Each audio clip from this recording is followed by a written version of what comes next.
Graduate किया और नौकरी के सिलसिले में दिल्ली आ गया। ऐसे तो मेरे बहुतों रिश्तेदार दिल्ली में रहते हैं, लेकिन मैं अपने दोस्त दीपक के पास रहने लगा। मैं नौकरी के लिए काफ़ी दौड़ भाग किया और 1 महीने बाद मेरा इंटरव्यू हुआ और मेरी नौकरी लग गई। बाद में मैं अपने दोस्त दीपक की मदद से किराए का एक रूम ले लिया जो दूसरी मंजिल पर था। मैं वहाँ खुशी खुशी रहने लगा। वहाँ से मेरी ऑफिस भी नज़दीक था, तो मुझे कोई परेशानी नहीं होती थी।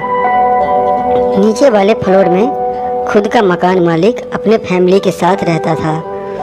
मकान मालिक की पत्नी और एक लड़की और उसका एक छोटा लड़का था।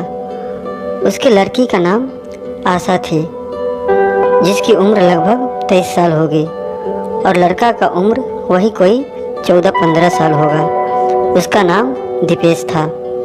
मैं नया नया था तो उतना किसी से बातें नहीं हो पाती थी और मैं ऑफिस से आने के बाद अपने कमरे में ही होता था। दीपेश कभी कभी मेरे कमरे में आने लगा था और मुझसे थोड़ी घुल मिल गया था। उसी महीने दीपेश का बर्थडे था, तो दीपेश मुझे इनवाइट किया। मैं शाम को 4 बजे ऑफिस से आ रहा था, तो मैं सोचा दीपेश के लिए कोई गिफ्ट ले लेता हूँ, और फिर मैं अपने रूम पर चला आया।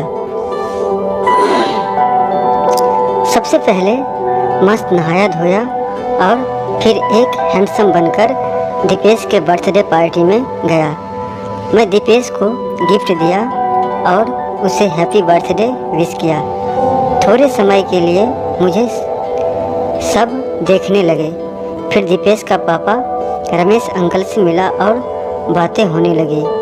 उसी दिन मैं आशा को पहली बार देखा और काफ़ी बार देखा था। बहुत ही खूबसूरत थी और उसका फिगर भी मस्त था। उससे बात करने को दिल कर रहा था, लेकिन बात उस दिन नहीं हो पाई। पार्टी के बाद मैं ऊपर अपने कमरे में चला गया और दरवाज़ा नॉक करके अपने बेड पर लेट गया। 15 मिनट बाद बेल की रिंग बजी। मैं जैसे ही दरवाज़ा खोला, अपने सामने आशा खड़ी थी। मैं बोला, हाय, मैं रवि। उसने भी हाय करते हुए अपना नाम आशा बताई। थोड़ी देर हम दोनों एक दूसरे को देखता रहा और तब आशा बोली, आप आ गए, पापा आपको नीचे बुला रहे हैं। मैं बोला, अच्छा, चलता हूँ। हम दोनों में ज़्यादा बात नहीं हो पाया और हम नीचे आ गए। रमेश अंकल मुझसे बोले, बेटा ड्रिंक करते हो?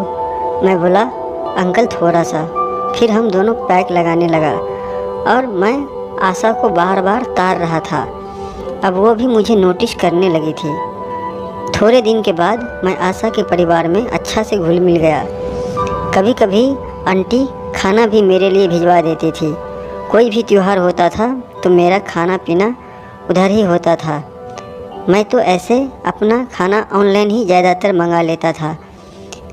ऐसे ही थोड़ी दिन बीते। मेरे अंदर अब आशा को लेकर अंतर्वासना बढ़ने लगी थी। वो भी मुझे शायद पसंद करती थी, लेकिन मैं पूरी तरह से कंफर्म नहीं था। जहाँ मेरा ऑफिस था उसी से थोड़ी दूर आशा का कॉलेज था। ये बात मुझे मालूम था। मैं 4 बजे जानबूझकर आशा के कॉलेज के आसपास मंडराने लगा। जब आशा कॉलेज से बाहर निकली तो मैं उसके सामने से निकलने लगा। तब उसकी नज़र मुझसे टकराई। मैं रुक गया और उसे बोला, घर ही जाना है ना? वो बोली, हाँ। फिर मैं उसको अपने बैग पर बैठाया और वहाँ से चला। रास्ते में एक कॉफ़ी शॉप आता है। मैं आशा को बोला, कॉफ़ी पीते हैं? वो मुस्कुराई और बोली, ठीक है। हम दोनों बातें करते करते कॉफ़ी पिया और घर आ गया। अब डेली ऐसा ही चलने लगा था। मैं रोज़ उसे घर से कॉलेज छोड़ता और मैं ऑफिस आ जाता। फिर शाम को उसे कॉलेज से घर ले आता। ऐसे होते होते हम दोनों में प्यार हो गया। अब आशा हमारे कमरे में आने जाने लगी। हम दोनों अब एक दूसरे से लिपटने लगे थे।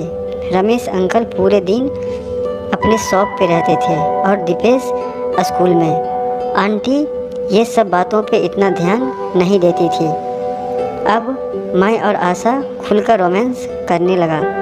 उसी दौरान मैं आशा से संबंध बनाने लगा था। ऐसा कृत्य चलता रहा हम दोनों के बीच और आशा प्रेग्नेंट हो गई। जब आशा ये बात हमको बताई तो मैं बोला, अब क्या करें बताओ। तो वो बोली, हम शादी कर लेंगे, तुम्हें कोई ऐतराज़ तो नहीं है ना। मैं कहा, कोई नहीं। फिर आशा अपने घर में बात किया।